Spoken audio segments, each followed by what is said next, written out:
Diva Tonight, a series turning 40. New season, new ideas, and great guests. Hi, I'm Carlene, and this is Diva Tonight. I'm excited to have with me on Zoom Keren Eldad, and she is a coach and now an author, right? Added to her resume. She's a TED speaker. And you know what? A little aside, we are talking about 40 because that's the series that we're talking about. But just tell me more about this exciting new book. Like, how did it come about? Well, you know that I'm like the midlife crisis queen. My last TED Talk was called Why You Should Pray for a Midlife Crisis. The themes of Gilded mimic the themes of the midlife crisis. So we're still talking about 40. And the subline of the book, Gilded, is breaking free from the cage of ambition, perfectionism, and the relentless pursuit of more.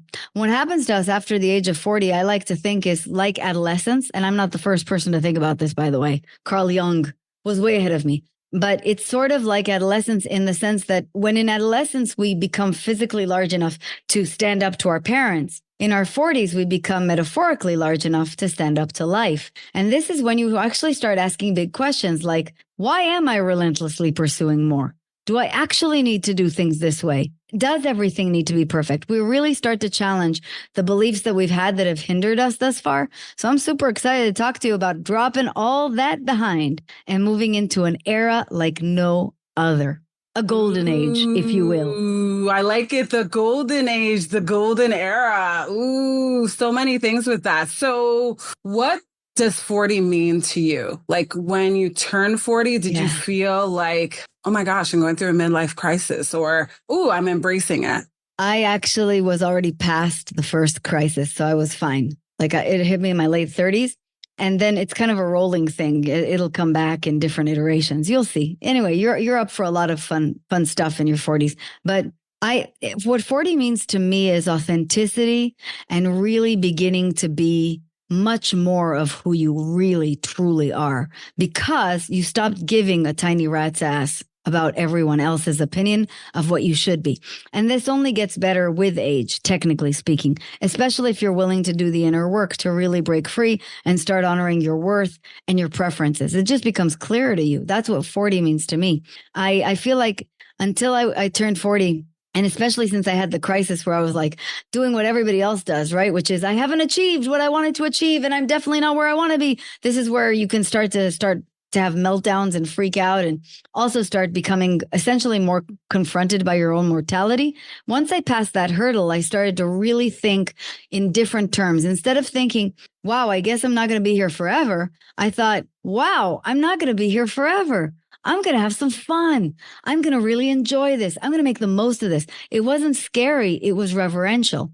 You see the difference? Yeah, I do, for sure. I feel like it's kind of like you're in your own comfort zone now and you're accepting who you are. Yeah. And that's when things start to come to you. Like, I think even at 39, I started to finally understand. And I think we get clarity in different stages in our life. Some people like already know what their gift is or what their passion is. And I'm sure for you, like you've been an entrepreneur now for 8 years, as you stated, right? And so the book itself, was that a goal too? Was that something No? It was something I always wanted to do, of course, but to drive the business.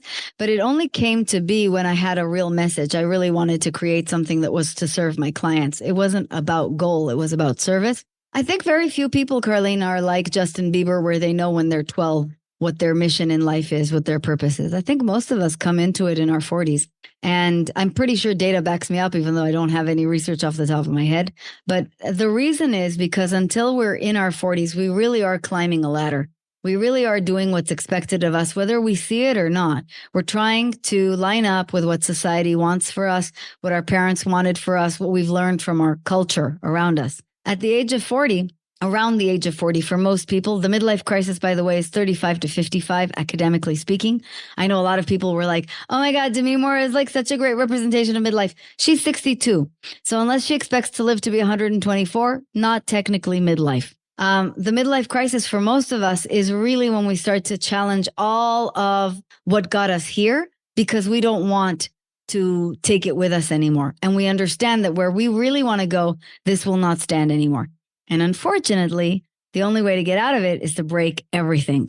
And that's why it's called a crisis. It's literally the death of an identity so that a new identity, a more authentic identity, can emerge. Are you already starting to feel that? Yeah, it's like, it's a lot. You know what I mean? It's like, yeah, you've said a lot. And so in my mind, I think a lot of things are clear to you when you start doing work on yourself. Like, I mean, we're always working on ourselves, but I think when I started doing mindfulness practice and meditation, that, you know, you're accepting of like your mistakes and who you are and trying to break free of like that negative self-talk. And I think a lot of us do that. You know what I mean? And yes. And that's exactly it. That's why this is so uncomfortable. That inner work that you're describing, which I hope you're tempting everyone with, is hard.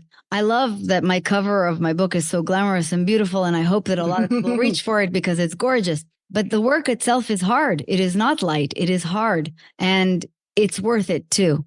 It's January 2025. So I still have wicked fever, even though I've watched it 3 times since it launched in November. And I keep thinking about how many of us resonate with the idea of defying gravity. But in order to really break free and rise into who we're supposed to be, rise into our mission in life, be our most authentic self, like Elphaba does in Wicked, you have to break some stuff up. You have to really have courage.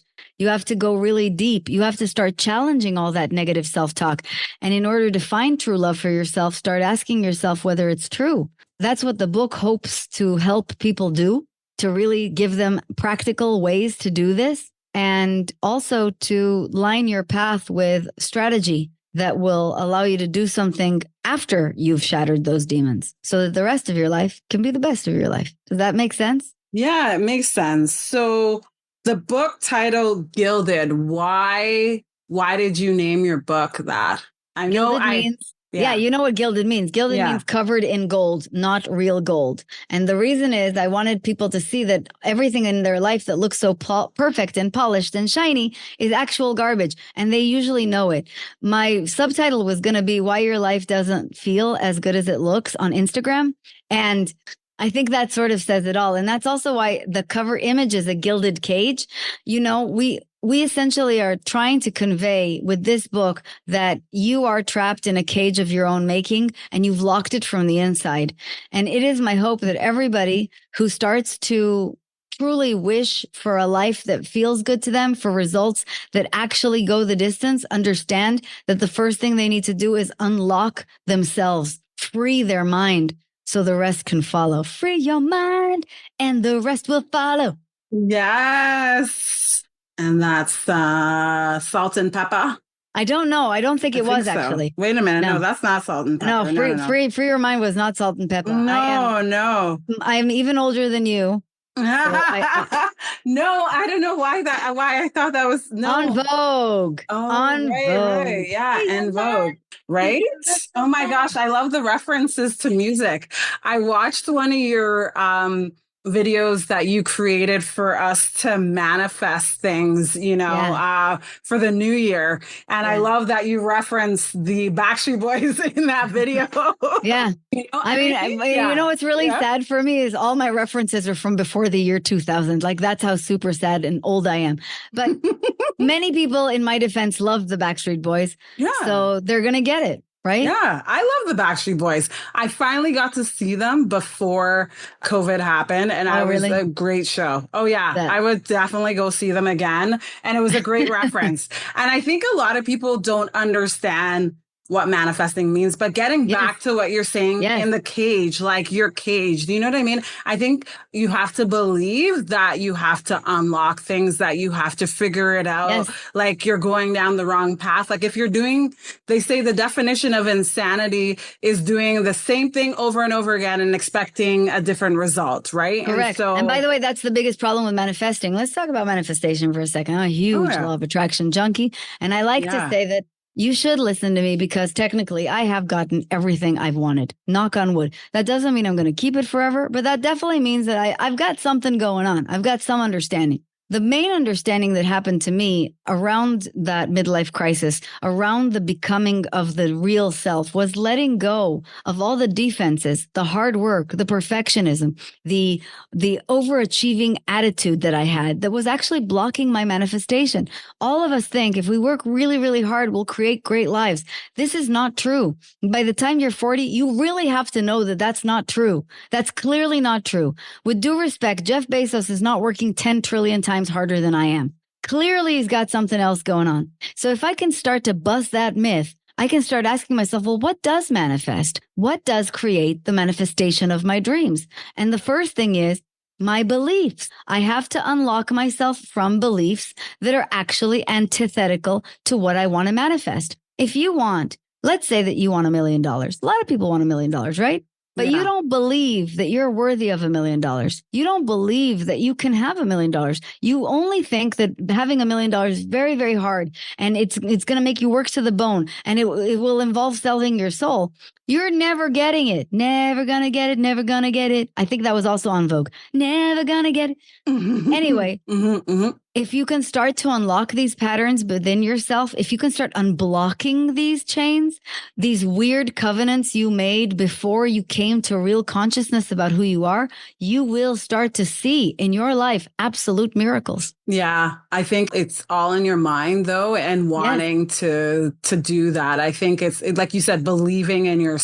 I think that's where it all comes from, because if you don't believe in yourself, no one else will. And I think like we want other people to help us get there, but we have to get there, right? That's right. And it's not just that no one else will. Let's again, manifestation. The universe won't. If you don't believe in yourself, the universe won't either.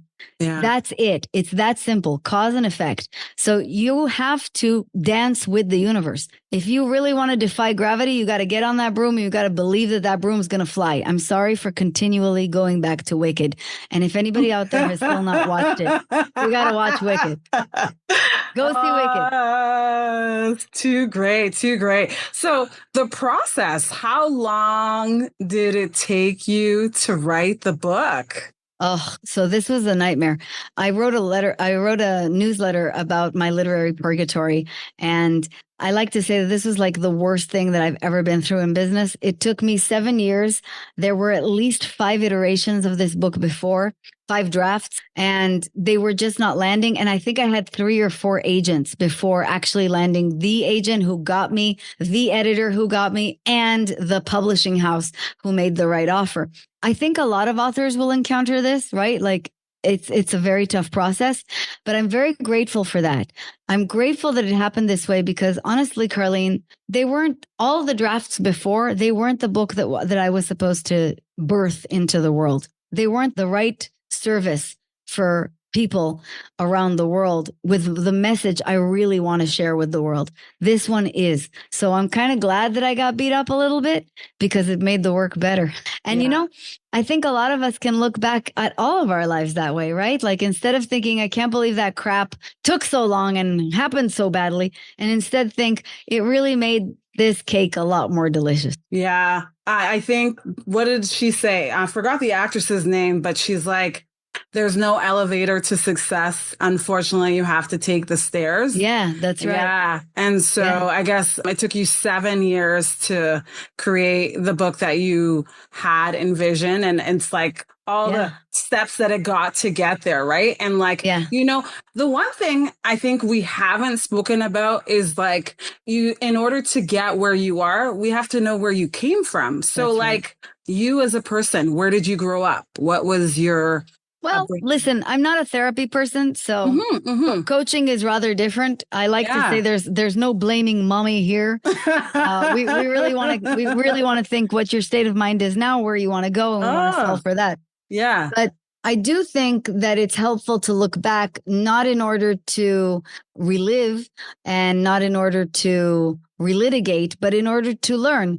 That's the only thing that's very useful about the past. I grew up in a very, very nice home with loving parents. I won the lottery in that sense in life. at the same time, I also grew up, like almost everyone else, in a culture that told me what was the right way to live and what was the not ideal way to live. And because I'm very sweet and very pleasing, I chose to conform. So all my life, I did check and check and check the right thing, which I detail in the book. I went to the right schools. I married a tall guy, which, as we all know, is the holy high grail.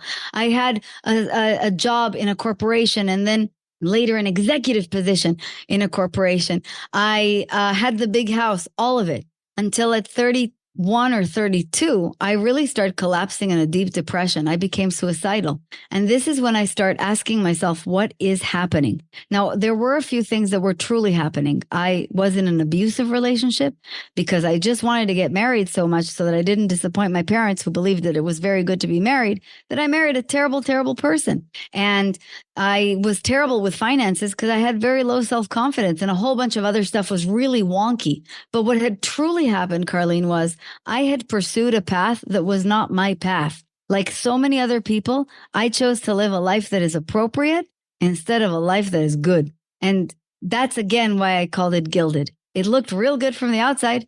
Nobody could tell that anything was wrong. But in the inside, it was just garbage. It felt terrible, and I wanted out. So then, luckily, by the time I'm in my mid-30s, I decide to take a match and burn everything to the ground. Not physically, metaphorically speaking. Okay. And one by one, I got divorced. I actually did lose all my things in a fire. I guess the universe has a sense of humor. I moved back to New York from Zurich, where I was living. I rebuilt my career. Not yet coaching, but I started to go on a deep inner journey. And then in time, I discovered who I really was and what I truly wanted to do. And here we are. Here we are. I feel like, is there a song that goes with that one? I don't know. Yes, there is. I've been to paradise, but I've never been to me. Or any song by Alanis Morissette is very appropriate for my life. Alanis Morissette. I love her. Nice. Think about it. Oh she has a song for everything. She really does. Yeah. There's a lot of references there. I can't pinpoint something, but oh my God, right now I'm thinking about Thank You. Do you remember Thank You, India? Yeah. Thank You, Clarity. Oh my gosh, my friend would love you. He loves Alanis Morissette. I like her too. She's great. She's great. And your story is great. And I think it's important because without your story, we don't know who you are. And it's important to know the person behind the message, behind the book, and behind the journey there. Yeah. And I always say you should, whenever you're looking for a teacher, look to somebody who's really been through it.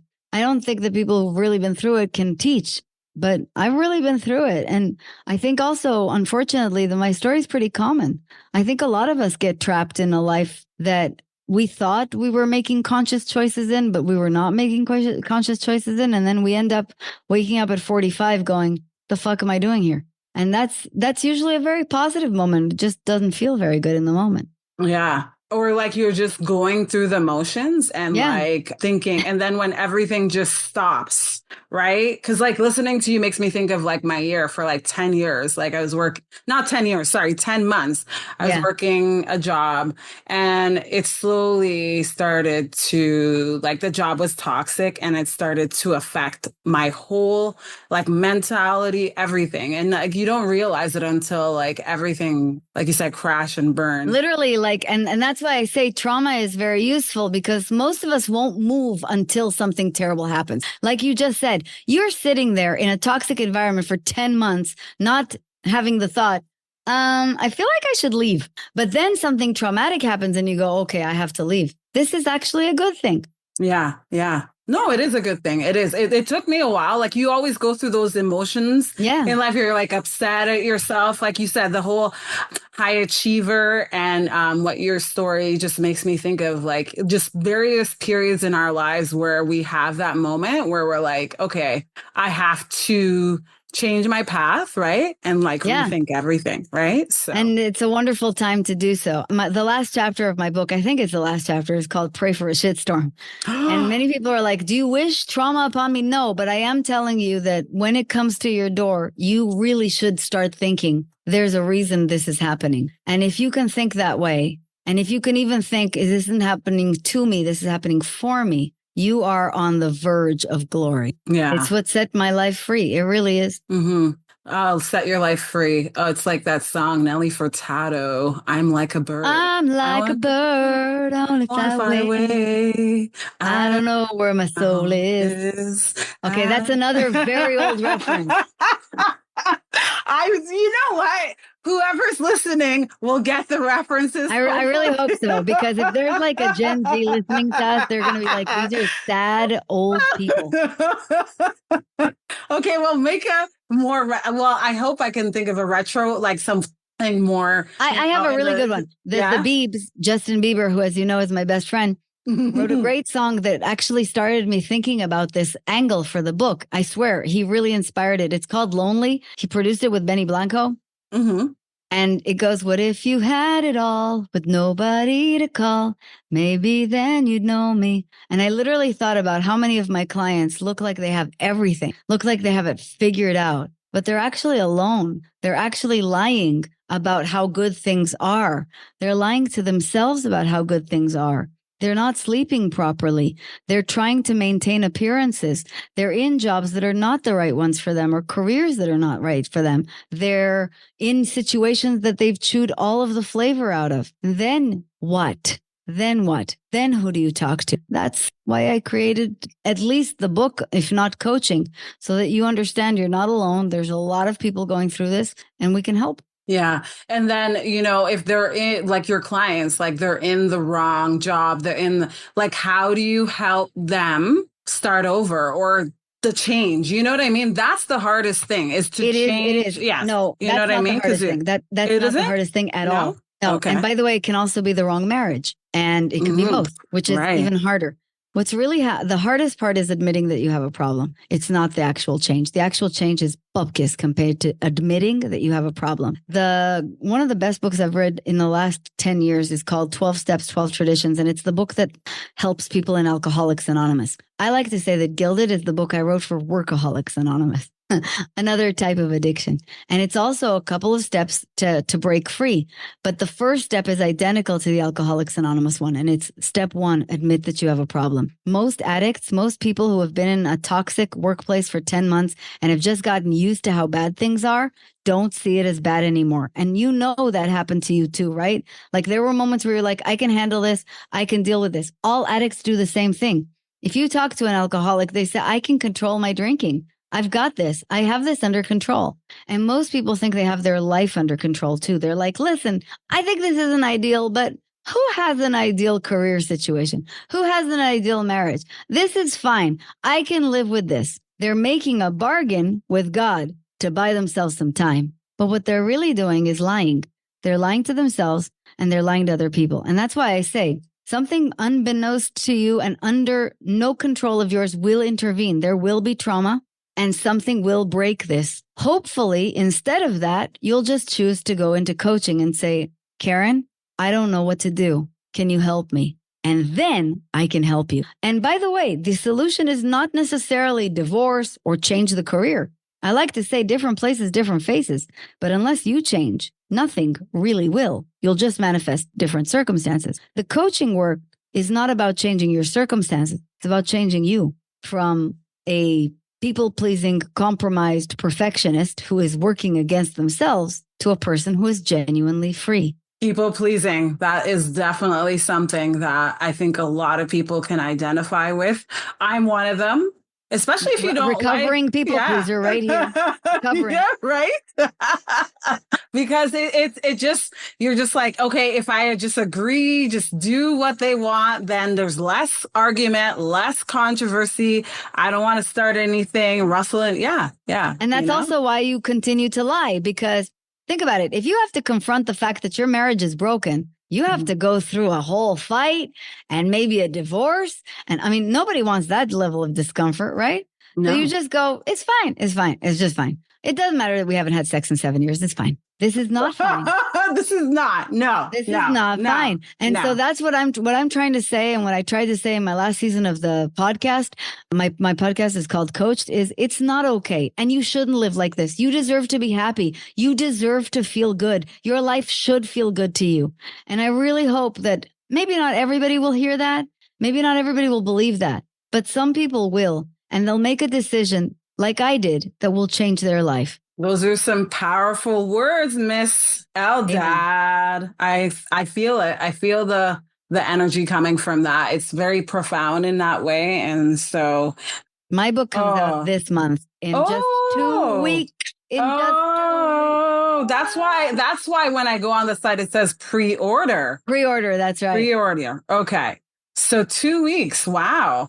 This is exciting. I mean, 2025. Oof. You're starting things on a high note here. How much higher can you go? I really don't know. It's January. Right now it's January, so I don't know. I really don't know.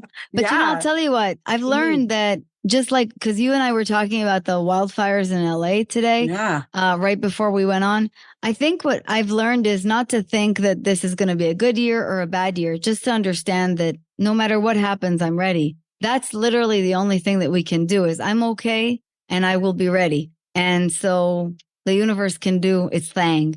It certainly can. We just don't know. It's like one day at a time. That's really all we get. Yeah. We really never know. Yeah. Yeah. That's crazy when you think about it. Yeah. How this year. You and I mean, we probably have, God willing, at least 40 good more years. And that's why I really want everybody to think about what I just said, which is why would you just have an okay life if you can have a fantastic one? We only get one shot around. And I think we don't think about it enough. We don't think enough about like how important it is to really have a good time around. Oh my gosh, you just said the words. Do you want me to sing that song? Let's do it. Okay. Are we thinking the same thing? I don't think we are. No. I'm thinking about an oldie. Okay. We're here for, I think I'm going to mess up the words. Here for a good time, not a long time. So have a good time. The sun can shine every day. What were you thinking? What were you thinking? See? I was thinking about Kool and the Gang Celebration. Celebrate good times. Come on. Anybody who is listening to this, we really are having a serious conversation. We just happen to be lacing it, peppering it with songs of the 80s and 90s. Oh my gosh, Karen, I love you. Ever since you told me you love Tina Turner years ago, I was just like, she loves music too. It's amazing. The journey here, right? And so in 2 weeks, what are your plans for the book launch? Tell me about that. It's going to be big. It's a lot. So pivoting back to business. Yeah.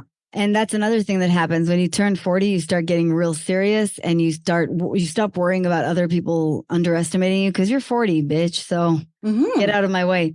We have a real plan in place. We have a lot of publicity going on at the moment. We have all the social media, et cetera, campaign, but I'm going on a book tour that is going to be in like 3 or 4 different cities every month for the next 6 months. Wish me luck. I hope all of them show up, have a good time, and buy some books. Amen. Amen. Sounds good. I'm happy for you. Thank you. Thank you. Okay, so we didn't talk about where you are. So I'm here in Toronto, Canada, and Karen is, I'm freezing my butt off. It's super cold, -17 with the wind chill. That's terrible. I'll send you a copy of Gilded to warm your heart. Thank you. Thank you. I'm looking forward to that. Thank you. I appreciate it. So Texas. Yeah, I'm in Austin, Texas. Actually, I said to you before, this happens to be the coldest day in history of the Texas, but it's still not freezing. So we're fine. Yeah, you could go outside and you can still feel your face. Yeah, you can. I mean, you can go outside in a light jacket and you'll still be absolutely fine. You know what I mean? So, but that's one of the things that I like. It's the temperature is relatively mild here, unless you're here in August, in which you literally feel like you're on the sun. Everything in life is a bit of a trade-off, and this one's mine. Yeah. So speaking of business and your career and the fact that you're a coach and you help those who are high achievers, when you say that, are we talking about the athletes of the world, the entrepreneurs? Like when you say high achievers, what do you exactly... Well, yes, we do mean athletes and we talk about entrepreneurs, and there are a lot of founders in my programs. But what I really mean is people who are intensely wired. They like to get shit done. They're fast paced, they're decisive, and they're slightly obsessive.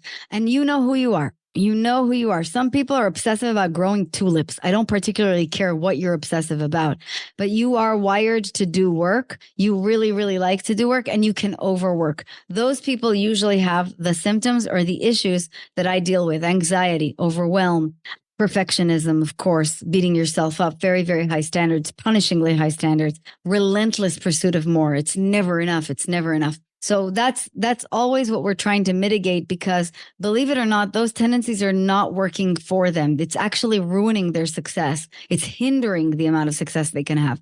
Once we help them to relax their beliefs and relax these tendencies, they become way more successful and chillaxed too. So it's a real nice double whammy. I hope that that's what you find in the next decade. I hope that in your 40s, you say, I'm not only going to be more successful, I'm also going to be more chillaxed. That's, I think, the way it should be. Yeah. Overwhelm, anxiety, that is, I think a lot of us deal with that. And like, yeah, it's a lot those breathing exercises. Oh, do I do those a lot? You know, like when you really want to say like, yeah, it really is helpful, but you know, so important. Yeah. So important. Yeah. It's so important to meditate. Oh yeah.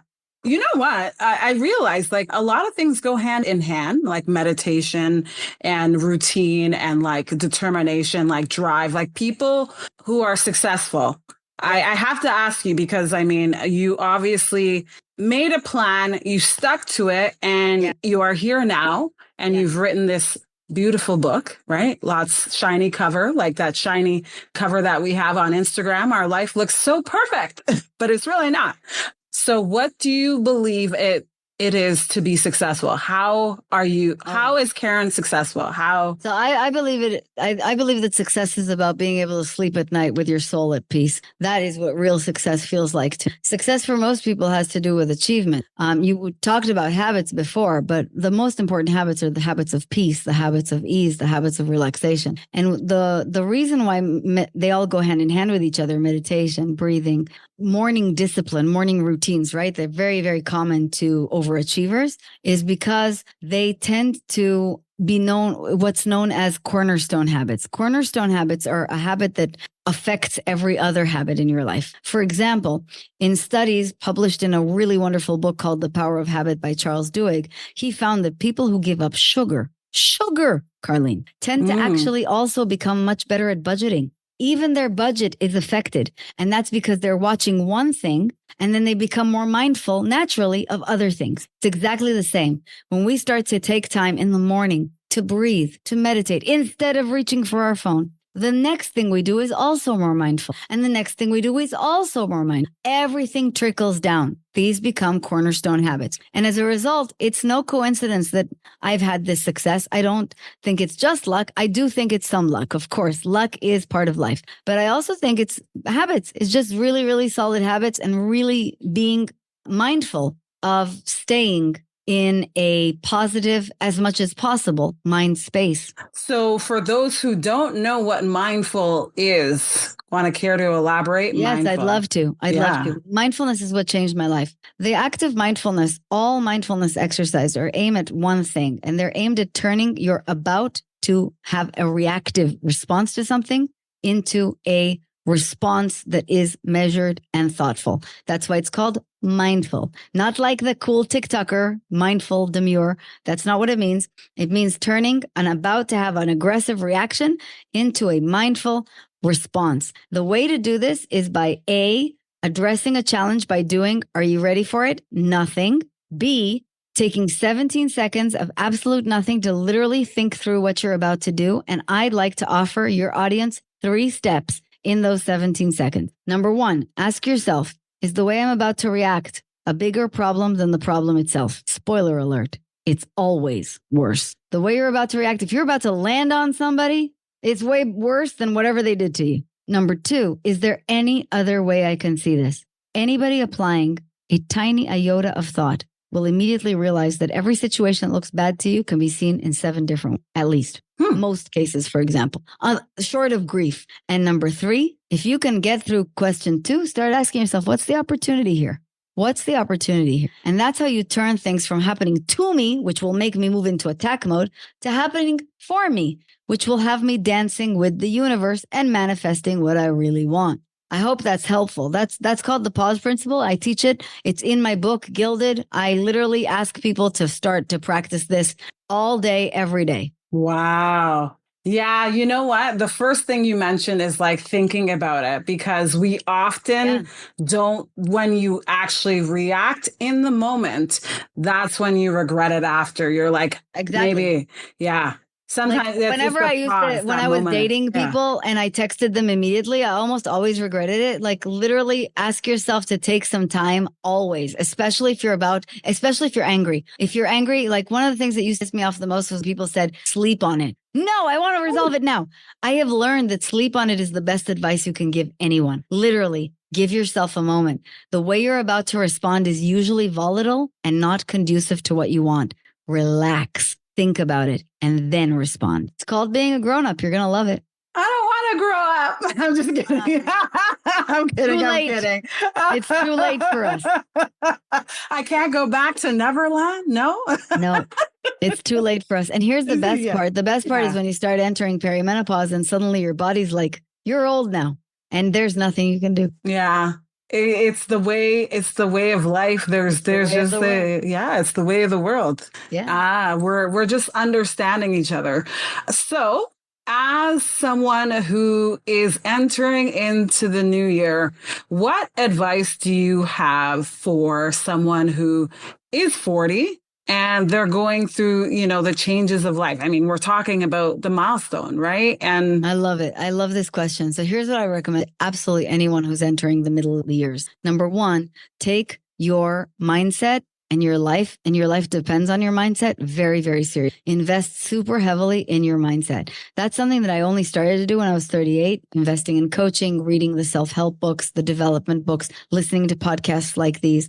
It's changed everything for me. It's a return on investment like you would not believe. And it's the most important thing I can do. And the second thing that I would say about anybody entering their 40s is start to mind your community and your vibe around you. We really do become the people we hang out with. And at 40 is a really good time to start checking your environment and seeing if it's still the right environment for you. If you really want to level up, if you really want to become rich, if you really want to become successful, if you really want to become happily married, the people around you should be happily married, should be successful, should be rich. It's very simple. We really do become what we see too. So don't just invest in your mindset. Also curate your company. Be very diligent with your company. Yeah. There's a saying that goes with that, but I can't think of it at this very moment. Most of us become the average sum of our top 5 friends. And that is so true. So true. Mm-hmm. Yeah, you know what? I think it's a lot of change, right? Like when you're looking at yourself and your life and the people that you surround yourself with, because it's like if you've known people for a very long time, it's hard to let those people go, like your friends or your family too, and making those tough decisions, is hard. Yeah. Unfortunately, and you want different results, you're going to have to understand that. I started to plug into entrepreneur organizations, for example, because I wanted to be around other people who were really interested in building this. And that's not just so that I could be around people who understood me, but so I could level up. It's been very, very useful. When I wanted to get married and to be very happily married, I started hanging out with happily married people. I had a really nice example around me all the time. And as a result, you also become happy. It's just the way we are. How are those, what did you learn from those happily married people? I learned that happy marriage is possible. That was really important for me. As someone who'd been in an abusive relationship and had seen a lot of miserable relationships and single people around me, it was really nice to see that some people genuinely like their spouse, genuinely enjoy being married, can really do something glorious. And the second thing that I learned was how to communicate well, what really good communication looks. And here we are. We really do learn these things. We learn these habits. You watch how they think. You watch how they speak. And as a result, you start to identify what to do and what is right, what works. Yeah. Communication. I feel like you're very articulate, like you know what's coming next, what to say next. So does it come with practice? Because I read somewhere that, being a good communicator also has to do with reading a lot as well. Do you think? No. But no. Okay. I think what really makes you a good communicator is knowing your shit. I've seen a lot of people who are very, very good at speaking, very talented writers even, but they actually don't know the material very well. So it's very hard for them to answer real questions. They're not listening, first of all, for your real question, and they're not able to really give you a coherent answer. I just really know the material very well. And in this particular case, can stick to it. If, however, you decided to talk to me about stuff I don't care about, like dogs or right now, US politics, I wouldn't be so articulate and I wouldn't be that interested in having the conversation. Does that make sense? Yes, it does make sense. Experience is its own teacher, right? Yeah. Yeah.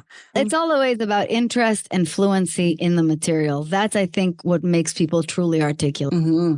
On a last note, what would you like to share with someone who's listening? What do you think is important for 2025? What are your... Well, here's what I'd love to share for anybody who had a tough year in 2024, and that's why 2025 is so important to them. For many of us, 2024 was a tough year, was a year of great uncertainty, was a year in which many patterns in the world were starting to seem to us to be unfair and more difficult than usual. And for those of us who are making the transition into our 40s, there's a lot of uncertainty ahead. My message to those people is this year and the decade ahead will be as good as you make it. Make the decision to raise your standards. Make the decision that this will be better than before.